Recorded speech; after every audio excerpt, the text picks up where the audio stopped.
I've been informed of the ruling by the CAF Appeals Board concerning the appeal by Morocco relating to the AFCON Morocco 2025 final match. And I previously expressed my extreme disappointment with the incidences that took place at the final match.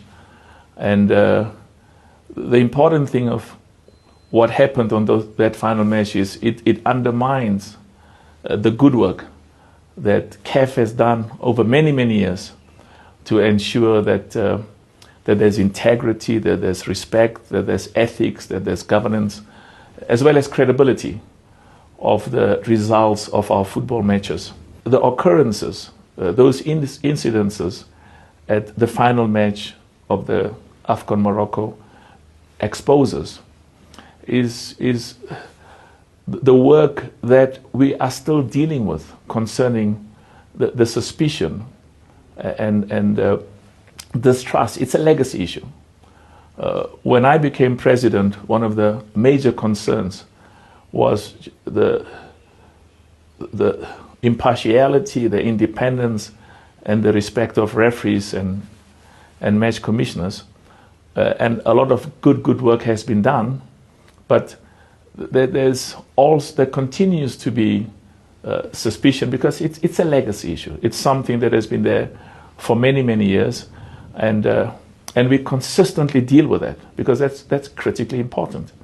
Another important matter that these incidences at the final match brought to the fore is the independence and the respect of our judicial bodies. In choosing the members of our judicial bodies, we followed a different path, different from what had been the case before. We invited each member association and we invited every zone, the 6 regional areas or the 6 zones in CAF, to give us names of respected judges and respected lawyers, because it is important that the decisions of our disciplinary board, the CAF disciplinary board, and the decisions of the CAF appeals board is viewed with the respect and integrity that's very important to us. So if you look at the composition of those bodies, they reflect some of the most respected lawyers and judges on the continent. And but we will still have to deal with this, with the perceptions and the concerns about the integrity. It's an ongoing issue. We are very clear at CAF that we are enormously committed to ensure that not only in terms of what we do, because we've implemented best practices. We've identified judges and lawyers from every region, from every zone from the 54 countries in Africa, to make sure that these are people who have integrity and have a track record. And partly the independence is reflected by the decisions that were taken by the 2 bodies. The CAF disciplinary board took one decision. The CAF appeals board took a totally different position.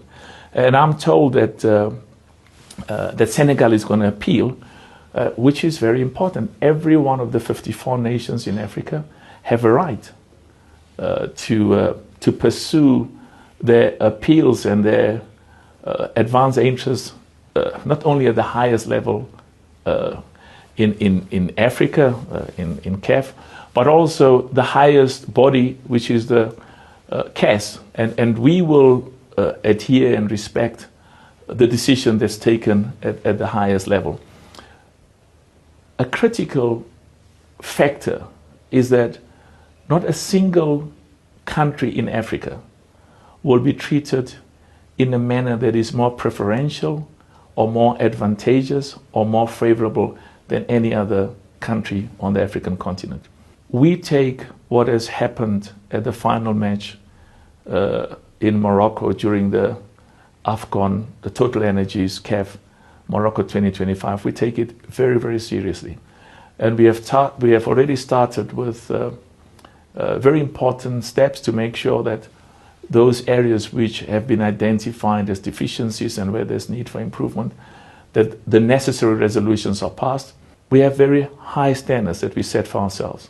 It is important for us that ordinary football supporters and spectators in every one of the 54 countries in Africa, in their judgment, not in CAF's judgment, not in my judgment, regard the decisions of our judicial bodies as fair, with integrity and impartiality, and what is equally important, that they regard our referees, our VAR operators, and our match commissioners as people who are fair and just, and those decisions that are taken reflects the impartiality and independence that's critically important.